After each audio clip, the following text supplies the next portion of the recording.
that time of the year when the debate around the NBA draft lottery system becomes the main talking point in media for about a week, especially when it ended up being so controversial, if you want to say it that way, with the Dallas Mavericks getting the number 1 pick. Some people have called this rigged, and some people just point out that this is a major flaw within the draft lottery system.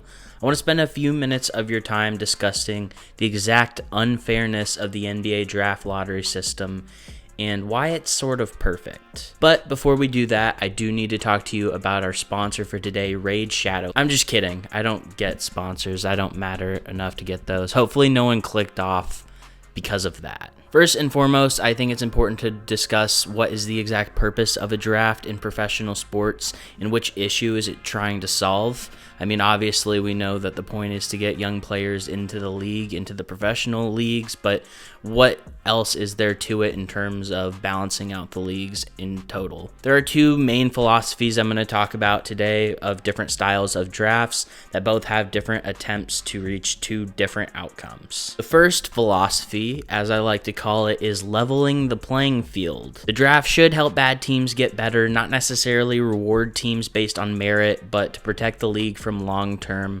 imbalance. In this style, small markets get fair shots at top-tier talent while struggling to bring in talent via free agency, corrects imbalances financially, geographically, historically, through talent redistribution. The pros of a style like this is it keeps hope alive for fans of bad teams, it prevents dynasties from hoarding up talents, and it helps ensure league-wide competitiveness. The cons of a system like this is it rewards failure and punishes mediocrity, it disincentivizes sustained competence without full-blown success, and it creates weird incentives like strategic losing. The next style of draft philosophy is a fairness-based filter. The draft should be as fair and neutral as possible, not artificially tilted towards bad teams, but let talent enter the league with minimal manipulation and let competent managers figure everything out. Every team might get an equal chance, or at least in the NBA's case, non-playoff teams, or the draft order might rotate. No reward for tanking because there's no advantage in losing. Eventually, focus shifts to scouting, development, and decision making,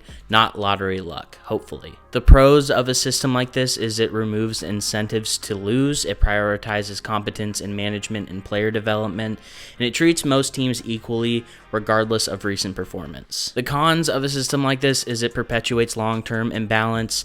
Bad teams stay bad unless they get lucky or are extremely competent, which most of the time they aren't if they are a bad team. Big market teams are more advantageous in free agency, and it's harder for small market, poorly managed teams to climb out of the hole in a draft system like that. So there are 2 different philosophies with different goals, one leaning for league-wide competitiveness and one leaning for fairness of process. We're left with the NFL's draft being the first one with league-wide competitiveness, and then fairness in process for the NBA. Here's the problem. What I just read was the core idea of each draft style, but not what we actually see take place. The NBA's lottery-style draft has a couple main goals. There's no room for tanking and a fair system that doesn't reward for being bad. However, neither of these things are true. Teams tank in the NBA drastically more than the NFL. This is for a few reasons. For starters, one player can change everything in the NBA, which isn't really the same for the NFL. NBA teams are made up of 5 starters, ideally a 6-man, and a rotational bench for giving your starters a breather. The NFL has 22 starters between offense and defense, which allows for greater need for backups and rotational guys to be used at higher volume. That aside, the NBA is a star-driven league, whereas the NFL requires more total roster fulfillment. The incentive to bottom out for a top 3 pick makes way more sense for an NBA team, and since the NFL draft is purely based on record, you have to go 1-16 or 2-15 to get a top pick, which is way riskier to be a viable option. The second point I made about the NBA not following its main draft style goal was that the system was fair and doesn't reward being bad.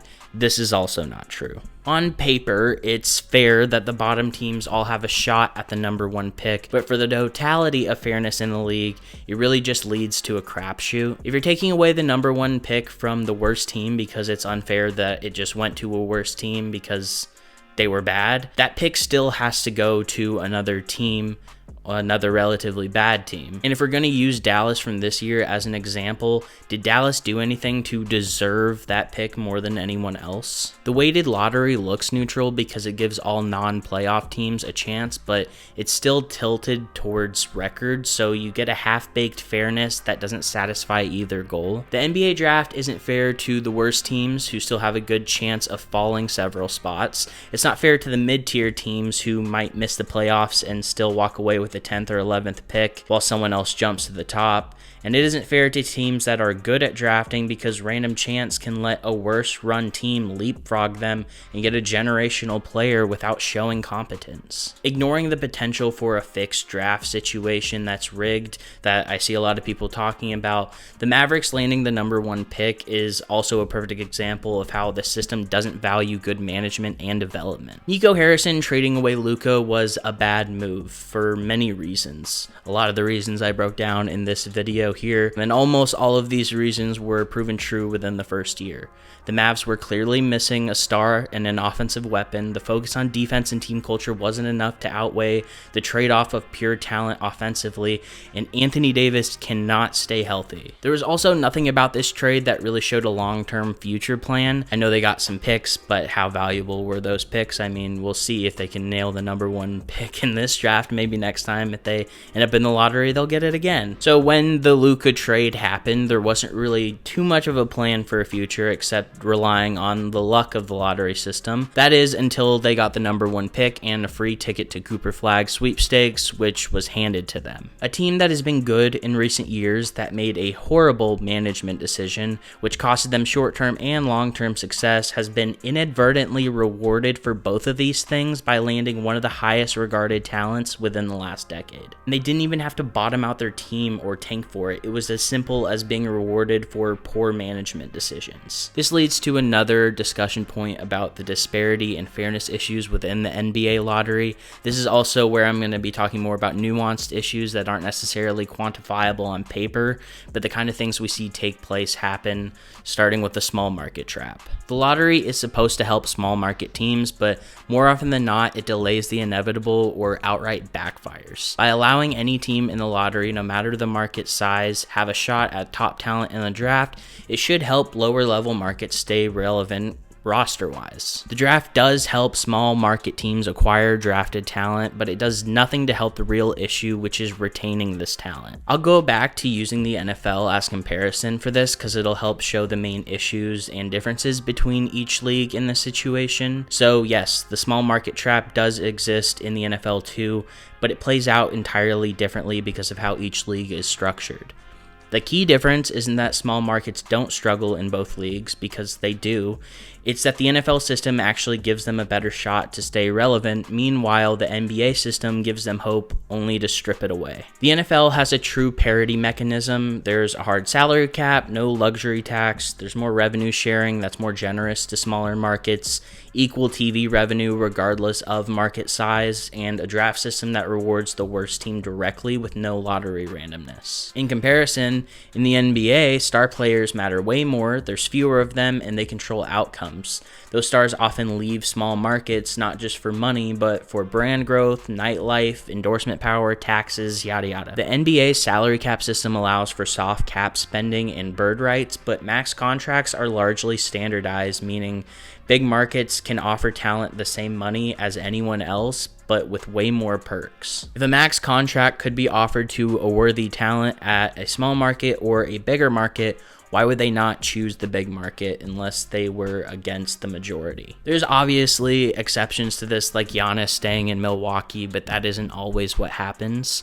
This is also without bringing up another core issue within the difference between the NBA and NFL, which is that the NFL has star players, but no single player has the same absolute control as an NBA superstar. A star NBA player quite literally has the ball in their court when it comes to contracts and staying with a team or leaving. The desperation for the team is larger in the NBA with less options to retain top-tier talent. The top 5 picks of the NBA draft matter way more than the top 5 picks in the NFL or even, the top 10 picks in the NFL. A small market Lions team in the NFL was able to completely turn around generational failure incredibly quickly by drafting multiple late-round guys that they could develop well. They also have much more dictation over success of a team through coaching and schematics in comparison to the sport of basketball. NBA teams can't do that nearly as easily, meaning the talent that a shitty team lucks into through the draft may not even stick around for the long term,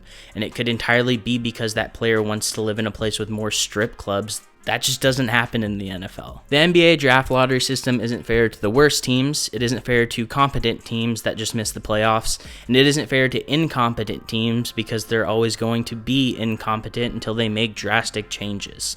It makes long-term strategy absolute chaos and completely unpredictable, which takes away from the idea that the NBA values good decision-making and team building. The most notable thing that the lottery does is create even more narratives throughout the year. It's always something to talk about. The league's ideal outcome of the draft is to keep more teams engaged late in the season by punishing the idea of tanking, which it fails to do, and they know that. It also tries to thinly spread hope across the league with their fans to drive interest up and allow narrative-driven, drama-filled spectacle every single season. So maybe the premise of this video is a bit of a gotcha or misleading, because I don't personally think this system is very good. For what it should be trying to accomplish, it consistently fails, especially when you take a step back and look at the league as a whole, the entirety of the system and how everything works past the draft. The NBA by nature isn't really built for a lottery system in my opinion, and honestly, I don't think changing the draft style is going to fix the issues the NBA has currently. I think a majority of the issues we talked about need to be addressed in other ways, which will inevitably end up developing or changing the draft in some manner if we were going to try to maximize everything. The issues I'm talking about is the insane imbalance between the worst teams and the best teams, as well as making sure every game is meaningful for every team, even in the late season and even for those bad teams that I mentioned. But these things I'm pointing out as issues that the draft style could cause isn't necessarily the main goal for the decision makers leading the NBA. One thing that has to be understood is that the NBA thrives on quick fixes of attention, and a lottery style draft is a big aspect of that. It's just another thing about the NBA that people can talk about throughout the year. The lottery draft isn't perfectly unfair, as in it causes an unfairness in the best way. It's perfectly unfair because it aligns best with the NBA's wants, while being sufficient enough of a system to get the job done so people can focus on the main selling points, like how it stops tanking and it doesn't reward failure, and then just kind of gloss over everything else that it's causing. But when you peel the layers back, it really does none of those things and is more of a divisive topic each year, catacombed in a ball of saving face. It's not designed to be fair. It's designed to look fair, feel unpredictable, and keep fans talking. Meanwhile, the rich get richer, the Rockets get Anthony Bennett, and I watch LeBron Pookie edits for 3 hours straight. The NBA lottery isn't broken. It's functioning exactly as intended. It just isn't meant to be just. It's meant to keep the machine running, and sometimes it does that a little too well.